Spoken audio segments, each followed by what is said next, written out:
तो हमें ए matrix given है, हमें ए इनवर्स फाइंड करना है और उसी ए इनवर्स का यूज़ करना है इन इक्वेशंस को सॉल्व करने के लिए। तो जब भी सेम ए इनवर्स का यूज़ करना होता है तो जो ये इक्वेशंस बनाती हैं वो यही वाला मैट्रिक्स बनाती हैं। अगर हम देखेंगे 2 माइनस थ्री फाइव है, यहाँ भी 2 माइनस थ्री फाइव है, सिमिलरली ये 3 2 माइनस फोर और ये 1 1 और माइनस टू। तो इन इक्वेशंस को हम ऐसे लिख लेते हैं। इनको जब हम मैट्रिक्स फॉर्म में लिखेंगे तो ये कुछ इस टाइप का आ जाएगा, जहाँ पर ये है हमें गिवन वाला ए मैट्रिक्स, ये है एक्स और ये है बी। तो हमें ये वाला एक्स फाइंड आउट करना है। तो इस ए को उधर ले जाएंगे तो एक्स हो जाएगा ए इनवर्स बी। तो एक्स निकालने के लिए हमें पहले ए इनवर्स निकालते हैं। हमें पता है ए इनवर्स निकालने का फॉर्मूला होता है 1 upon determinant of A into joint of A. तो हमें ये दोनों निकालना है, तो डिटर्मिनेंट ऑफ ए निकालते हैं पहले। ये मार्किंग स्कीम गिवन है, इसको देख लेना। तो डिटर्मिनेंट ऑफ ए निकालेंगे, ये है 2। तो इसको हटाएंगे, आ जाएगा minus 4 plus four. Similarly minus minus हो जाएगा +3। इसको हटाएंगे, इसको हटाएंगे, जाएगा -6 + 4। अब ये लास्ट में है 5, तो इसको हटाएंगे, आ जाएगा 3 -2। इसको सिंप्लीफाई करेंगे, हमारा डिटर्मिनेंट ऑफ ए आ रहा है -1 और ये 0 के इक्वल नहीं है। इसका मतलब ये कंसिस्टेंट है इन सिस्टम ऑफ इक्वेशन, तो इसका यूनिक सॉल्यूशन है। तो इस लाइन को लिखना इंपॉर्टेंट है। अब हम निकालते हैं एडजॉइंट ऑफ ए। तो एडजॉइंट ऑफ ए होता है इस वाले a11 a12 वाले इस मैट्रिक्स का ट्रांसपोज।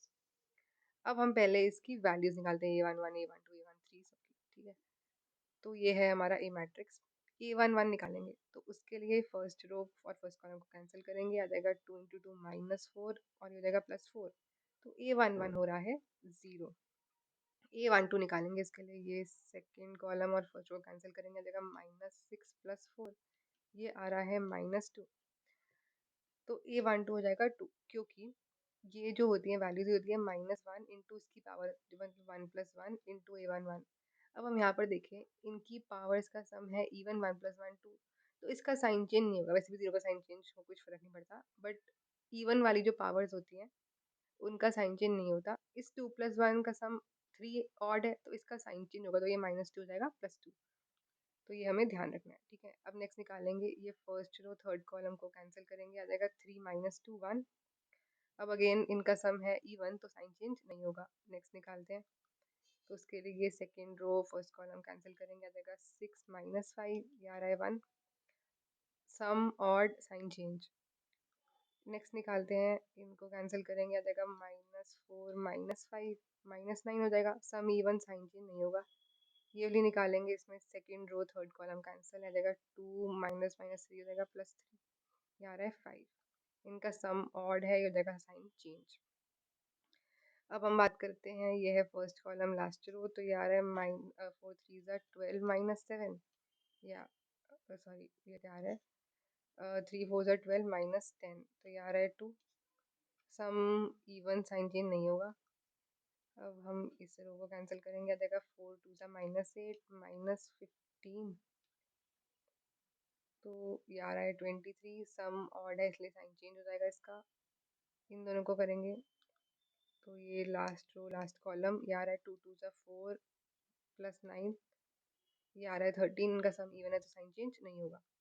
तो ये हमने निकाल ली इसकी वैल्यूज, और हमें एग्जाम में इन सारे स्टेप शो करने हैं, ऐसे डायरेक्टली नहीं लिखना है। वो हमने रफ में किया था इसलिए डायरेक्टली लिख लिया था, ये सब हमें शो करना है। तो ये आ जाएगा हमारा एडजॉइंट ऑफ ए 0 2 1 -1 -9 -5, ये सब बन जाएगा हमारा एडजॉइंट ऑफ ए। अब हमने दोनों की वैल्यूज पता है, फॉर्मूला में पुट करेंगे वैल्यूज। तो हमारा डिटर्मिनेंट ऑफ ए है -1, तो इस माइनस को अंदर लेके जाएंगे तो ये पॉजिटिव वैल्यूज हो जाएंगी माइनस, और ये नेगेटिव वाली वैल्यूज हो जाएंगी पॉजिटिव। तो हमारा ए इनवर्स आ गया।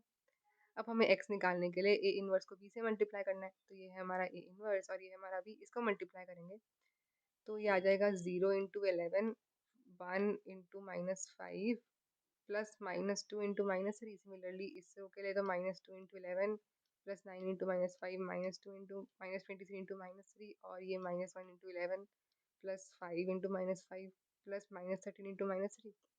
इसको सिंप्लीफाई करेंगे तो हमारा x आ जाएगा 1, y आ जाएगा 2 और z आ जाएगा 3।